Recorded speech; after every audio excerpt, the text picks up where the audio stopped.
संस्कृत माला के YouTube channel पे आप सभी का स्वागत है। ये क्वेश्चन है, ये बीपीएससी 3 का जो है जूनियर संस्कृत का क्वेश्चन है। तो चलिए आइए मैं इसको बुला देता हूँ आंसर। इसमें देखिए पहला क्वेश्चन क्या है, ऋग्वेदस्य अष्टक्रमे कति अनुवाकाः प्राप्यन्ते। ऋग्वेद में जो है वो कितने अनुवाक प्राप्त होते हैं, तो 85 अनुवाक प्राप्त होते हैं। इधर में देखिए भेषज्य वेद इति कस्य नामांतरः विद्यते। भेषज्य जो वेद है वो किस वेद के नाम के अंतर में मिलता है, तो इसमें हो जाएगा आपका अथर्ववेद। अथर्ववेद जो है वो उसका दूसरा नाम जो है क्या है, वो भेषज्य वेद है। फिर आगे देखिए इसमें दिया हुआ है 72 में, कृष्ण द्वैपायन व्यासाद ऋग्वेद अध्यायी शिष्य।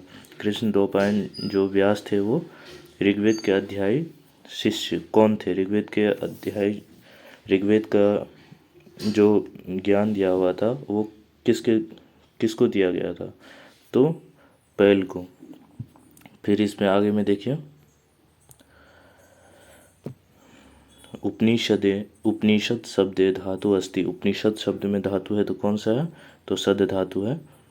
फिर आगे में 73 में देखिए यहाँ पे कह रहे ऋग्वेदिक शाखा का, ऋग्वेदी जो ऋग्वेद का है वो शाखा कौन सा है, तो यहाँ पे हो जाएगा अश्वलायन। इसमें संस्कृत 77 में देखिए संस्कृत साहित्य आदि काव्यम अस्ति। संस्कृत साहित्य का आदि काव्य क्या है, तो रामायण सही है। फिर आगे में देखिए 74 में क्या दिया, किम मंडलम अर्वाचीनम प्रक्षिप्तम च मन्यन्ते वैदिका ऋग्वेद संहितायाम। कह रहे कि ऋग्वेद का कौन सा जो मंडल है वो अर्वाचीन और प्रक्षिप्त माना जाता है, तो दसम मंडलम ये हो जाएगा। 78 में आर्ष काव्यम अस्ति। आर्ष काव्य क्या है, तो आर्ष काव्य आपका हो जाएगा रामायण। आगे में देखिए अगर पीडीएफ चाहिए तो आप लोग यहाँ पे डिस्क्रिप्शन में लिंक दिया हुआ है, वहाँ से भी जाके देख सकते हैं, पीडीएफ आपको मिल जाएगा। इसमें देखिए महाभारतस्य अंतिमः पर्व विशेषः कः। महाभारत का जो अंतिम पर्व है वो कौन सा है, तो स्वर्गारोहण पर्व है।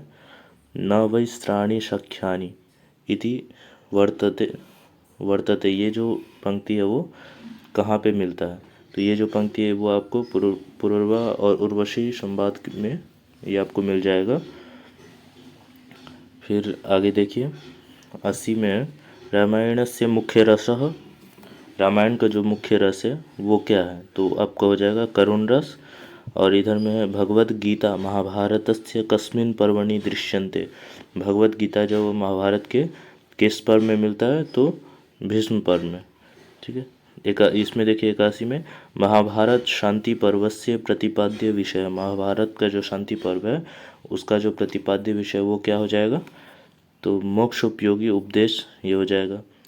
85 में देखिए वेदांगेशु व्याकरणम उपमीयते। वेदांग जो है वो व्याकरण जो है वो क्या कहलाता है, तो मुख कहलाता है। ठीक है। हस्त जो है आपका ये हस्त हो जाएगा कल्प के लिए, और जो पाद होता है वो छंद के लिए आता है। ठीक। चलिए आगे देखते हैं 82 में देखिए कह रहे शाकल शाखा अस्ति। शाकल शाखा जो है वो किसका है, तो ऋग्वेद का है। 86 में देखिए हस्तिनापुर नरेशस्य दुष्यंतस्य पत्नी अस्ति। हस्तिनापुर के जो नरेश थे दुष्यंत, उनके पत्नी का क्या नाम है, तो वसुमती। ठीक। आगे देखिए आगे इसमें कह रहे हैं कि किम इव ही मधुराणाम मंडनम ना कृति नाम यदि कस्य उक्ति। ये जो उक्ति दी हुई है ये किसकी उक्ति है, तो दुष्यंत से, या विजन शकुंतल में आपको मिल जाएगा। फिर आगे देखिए 91 में है किरातार्जुनस्य सर्गान्ते समायोजितः शब्द विशेषः। किराता अर्जुन जो है उस सर्ग के अंत में कौन सा शब्द का प्रयोग किया गया है, तो लक्ष्मी शब्द का प्रयोग किया गया है। अंत अगर पूछे तो लक्ष्मी हो जाएगा, प्रारंभ अगर पूछे तो श्री शब्द से प्रारंभ होता है। ठीक है। चलिए आगे देखते हैं 88 में देखिए क्या करे, शकुंतला दुष्यंतयोः कथा कुत्र समुपलभ्यते। शकुंतला और दुष्यंत की जो कथा है वो कहाँ पे मिलती है, तो पद्म पुराण में। ठीक है। पद्म पुराण में आपको ये मिलती है, और महाभारत के आदि पर्व में भी इसकी कथा मिलती है शकुंतला और दुष्यंत की। 92 में देखिए चार चक्षुषः कह, चार चक्षुष किसको बोला गया है तो युधिष्ठिर को बोला गया। ये किराता अर्जुन्य में उद्धृत है इसका। आगे में देखिए कह रहे अभिजान शाकुंतले अभिज्ञान इति पदेन संकेतितः अस्ति। अभिज्ञान शाकुंतलम में जो अभिज्ञान है वो किस पद को संकेतित करता है तो इसमें हो जाएगा एकावली कुंडल कंकण, इसमें से उपर्युक्तेषु किंचन अपि नास्ति, इसमें से कोई सा भी नहीं, क्योंकि जो अभिजान था वो अंगूठी के रूप में था। फिर 93 में देखिए महाश्वेतायाः आश्रमः कुत्र आसीत्। महाश्वेता का जो आश्रम है वो कहाँ पे था तो इसमें से हेमकूटी शिखरे अलकाया पार्श्वे पंपा सरोवरस्य पार्श्वे, तो इसमें से आपका आंसर जो हो जाएगा उपर्युक्तेषु किंचन अपि नास्ति, इसमें से कोई सा भी नहीं हो, क्योंकि जो महाश्वेता आश्रम जो था वो अच्छोत सरोवर के पास में था, अच्छोत सरोवर के तट पे था। ठीक है, आगे देखिए 90 में देखिए इसमें दिया हुआ है रघुवंश महाकाव्य कालिदासः स्वकीय मंगलाचरणे कस्य स्मरणम करोति। रघुवंश महाकाव्य में जो कालिदास है उन्होंने मंगलाचरण में किसका स्मरण किया है तो कालिदास जो है वो शिव के भक्त थे, उन्होंने शिव का स्मरण किया था। 94 में देखिए कादम्बरी कथायाः उपजीव्य ग्रंथ अस्ति। कादम्बरी कथा जो है उसका उपजीव्य ग्रंथ क्या है तो बृहद कथा हो जाएगा। बृहद कथा किसके द्वारा लिखा है गुणाट्य के द्वारा लिखा गया। फिर आगे में देखिए यहाँ पे क्या आपको एक पैराग्राफ मिल जाएगा, उसमें से आपको क्वेश्चन आंसर करने हैं। 95 से लेके 101 तक इतने क्वेश्चन रहेंगे आपको, इसमें पढ़ना है। महाकवि कालिदास के बारे में दिया हुआ है, आप लोग पढ़ लीजिएगा, मैं इसका आंसर मिला देता हूँ सीधा। कह रहे कालिदास इति नाटकानि अरचयत। कालिदास ने कितने नाटक की रचना की है तो 3 नाटक की रचना की है। जर्मनी देशवासिनः तु तम शेक्सपियर इति कथयति अत्र तम इति पदम कस्मै प्रयुक्तम। कह रहे हैं कि जो शेक्सपियर थे उन्होंने तम शब्द से इसमें किसके लिए प्रयुक्त किया गया तो कालिदास के लिए प्रयुक्त किया गया। चलिए आगे देखते हैं। आगे में कह रहे हैं कि कह कवि कुलगुरु कथ्यते। कौन जो है कवि कुलगुरु कहलाता है तो कालिदास। 100 में देखिए कालिदासः अद्यापि अप्रतिमः वर्तते अस्मिन् वाक्यांशे वर्तते क्रियापदस्य कर्तृपदम किम। ठीक है, इसमें पूछ रहा है कि क्रियापद जो है कौन सा तो वर्तते, इसका क्या है कर्ता, कर्तृपदम किम, कर्ता क्या बोल रहा है। ठीक है, तो इसका हो जाएगा इसमें कालिदास होगा कर्ता, लेकिन इसमें तो कालिदास है नहीं, तो उपर्युक्त किंचना अपि नास्ति, ये वाला हो जाएगा, इसमें से कोई भी नहीं। चलिए फिर आगे देखिए, कह रहे हैं कि श्रेष्ठ कवि अनयो पदयो किम विशेषणम। कह रहे हैं श्रेष्ठ कवि, ये जो है इसमें विशेषण पद क्या है तो श्रेष्ठ जो है वो विशेषण हो जाएगा और कवि जो है वो विशेष्य हो जाएगा, तो श्रेष्ठ ये आपका विशेषण पद हो गया। 101 में देखिए अस्य गद्यांश उचितम शीर्षकम लिखता। इस जो गद्यांश दिया हुआ है उसका उचित शीर्षक क्या हो जाएगा तो महाकवि कालिदास ये हो जाएगा। चलिए आगे देखते हैं। आप लोग सभी मिलान कर लीजिएगा और चैनल को भी सब्सक्राइब कर लीजिएगा। यहाँ पे भी पैराग्राफ दिया हुआ है, आप इसको पढ़ लीजिएगा, मैं सीधा आप लोगों को आंसर मिला देता हूँ। 102 से लेके 105 तक का क्वेश्चन रहेगा, इधर से ही देख लेते हैं। 104 में देखिए कह रहे दुष्टात्मा पदस्य विलोम पदम लिखता। कह रहे कि दुष्टात्मा पद जो है उसका विलोम है, तो दुष्ट आत्मा है तो पुण्य आत्मा, ये हो जाएगा आपका। ठीक, 105 में है अनुच्छेदम आधृत्य समुचितम शीर्षकम लिखता। ये जो अनुच्छेद दिया हुआ है इसका क्या है, आधृत करके आपको उचित शीर्षक बताना है कि क्या होगा, तो उचित शीर्षक आपका परोपकार ये हो जाएगा। ठीक है, फिर 106 में देखिए कह रहे हैं नाटकस्य उदाहरणम भवति। नाटक का जो उदाहरण होगा क्या होगा, मृच्छकटिकम है, वेणी संहार, अभिज्ञान शकुंतलम, ये तीनों ही नाटक है, तो क्या हो जाएगा डी नंबर आंसर हो जाएगा। उपर्युक्तेषु एकस्मात् अधिक, मतलब एक से अधिक है, तो इसमें आपको डी नंबर हो जाएगा। चलिए 102 में देखिए वहंती पदस्य कर्तृपदम किम अस्ति। वहंती जो है इसका कर्तृपद क्या है तो इसका आंसर हो जाएगा नद्य, नद्य जो है वहंती का कर्तृपद है।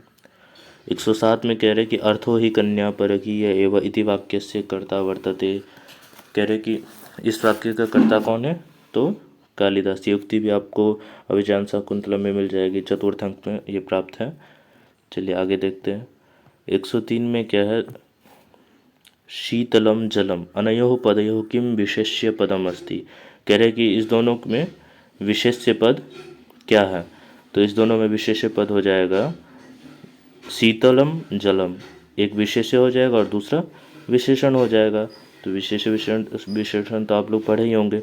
जलम जो है वो क्या हो जाएगा, विशेष्य हो जाएगा, और शीतलम जो है वो ठंडापन जो है वो उसका विशेषण हो जाएगा। तो जलम क्या हो जाएगा, विशेष्य हो जाएगा। 108 में रघुवंश महाकाव्य सर्वप्रथम कस्य राज्य वर्णनम कृतम। रघुवंश महाकाव्य में सर्वप्रथम किस राजा का वर्णन किया गया है, तो आंसर हो जाएगा इसका दिलीपस्य, दिलीप राजा का वर्णन किया गया। चलिए आगे देखते हैं। चैनल को सब्सक्राइब कर लीजिएगा और शेयर कर दीजिएगा अपने मित्रों के पास, जिन्होंने अभी तक नहीं मिला है वो सभी मिला कर लेंगे, और कमेंट कीजिएगा कि आपका कितना क्वेश्चन सही हो रहा है। चलिए आगे देखते। 109 में है घोषवती वीणा कस्मिन् नाटके प्राप्यते। घोषवती जो वीणा है वो किस नाटक में प्राप्त होता है, तो स्वप्नवास वदत्ते इसमें। 110 में देवता इंद्रो अस्ति। देवता इंद्र जो है वो क्या है, 3 प्रकार के देवता हैं, पृथ्वी स्थानीय, अंतरिक्ष और द्वितीय स्थानीय। इसमें से किसके अंदर में इंद्र जो है वो किसके अंदर में आता है, तो ये आपका हो जाएगा अंतरिक्ष स्थानीय, इसके अंदर में आएगा। चलिए आगे देखते हैं। इसमें है 111 में कठोपनिषदि नचिकेतसा प्रार्थितम। कठोपनिषद में जो नचिकेता ने है क्या मांगा था, 3 वर इनको प्राप्त हुआ था, तो वरत्रयम मिला था उनको, 3 वर प्राप्त हुए थे। चलिए आगे देखते हैं। 100 इधर से भी देख लीजिए, इसमें क्या है फिर पैराग्राफ दिया अनुच्छेद है। 114 से 118 तक क्वेश्चन आंसर है। इसमें देखिए आप पढ़ लीजिएगा। 114 में पूछ रहा अस्य गद्यांशस्य समुचित शीर्षकम लिखत। इस गद्य का समुचित शीर्षक क्या हो जाएगा, तो व्यायामस्य लाभ, ये हो जाएगा। व्यायाम के ऊपर ये अनुच्छेद दिया हुआ है।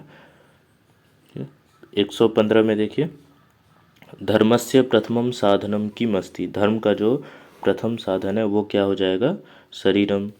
112 में काव्य शास्त्रे रस संप्रदायस्य प्रवर्तकाचार्य कह। काव्य शास्त्र में रस संप्रदाय के जो प्रवर्तक है आचार्य है वो कौन है, तो भरत मुनि। ठीक है, चलिए आगे देखते हैं। 113 में देखिए अभिज्ञान शाकुंतले विदूषक कह। अभिज्ञान शाकुंतलम के जो विदूषक है वो कौन है, तो माधव्य, यह अभिज्ञान शाकुंतलम के विदूषक है। 116 में कीदृशम उदरम व्यायामेन संकोचम गच्छति। तो इसका आंसर क्या हो जाएगा 116 का, परिवृद्धम उदरम, ये आपका आंसर हो जाएगा। चलिए आगे देखते हैं, आप लोग मिलाते रहिएगा। एकदम आसान क्वेश्चन आया हुआ था। 117 में देखिए भवती इति पदे का लकारः अस्ति। भवती इस पद में कौन सा लकार है, तो लट लकार है। 118 में देखिए गच्छन्ति इति पदे का धातु अस्ति। गच्छन्ति जो है इस पद में कौन सा धातु है, तो गम धातु है। इधर भी है पैराग्राफ दिया हुआ है, अनुच्छेद है ये, इसको भी आप पढ़ लीजिएगा। 119 से लेके 123 तक इसी के अनुसार क्वेश्चन रहेंगे। चलिए देखते हैं। कह रहे हैं कि संसार सागर के संति। संसार सागर कौन है, तो इसमें हो जाएगा आपका तडागा। ठीक है, आगे देखिए 120 में क्या बोल रहा है, तडागा कुतः न प्रकटीभूता। तडागा कुतः न प्रकटीभूता, इसका आंसर क्या हो जाएगा, शून्यात, शून्य से। ठीक है, आगे में 121 में देखिए पूर्वम तडागा कुत्र निर्मीयन्ते स्म। तो संपूर्ण देशे, इसमें ये हो जाएगा। चलिए आगे चलते हैं। आगे में देखिए 122 में कह रहे हैं कि निवसन्ति स्म क्रियायाः कर्तृपदम किम। निवसन्ति स्म, यहाँ पे क्रियापद क्या है, तो आपका हो जाएगा निर्मातारः। निर्मातारः, ये हो जाएगा आपका कर्तृपद। 125 में देखिए निरंतरम वर्धमानेन प्रदूषणेन का विविधैः रोगैः आक्रांता दृश्यते। ठीक है, कह रहे कि प्रदूषण से विविध रोग आते हैं। ठीक है, उनसे किनको आक्रांत होता है, किसको रोग होता है, वो पूछ रहे हैं। तो 125 में आपका आंसर क्या हो जाएगा, मानव जाति, प्रदूषण से मानव जाति को ही हानि है। 123 में देखिए, संपूर्ण इति अर्थे अत्र किम पदम प्रयुक्तम, कह रहे संपूर्ण अर्थ में कौन सा शब्द, कौन सा पद यहाँ पे प्रयुक्त किया गया है, तो अशेषे ये प्रयोग किया गया है। 126 में देखिए, कह रहे के प्रदूषण समस्याया समाधाने दिवानिशम, ठीक है।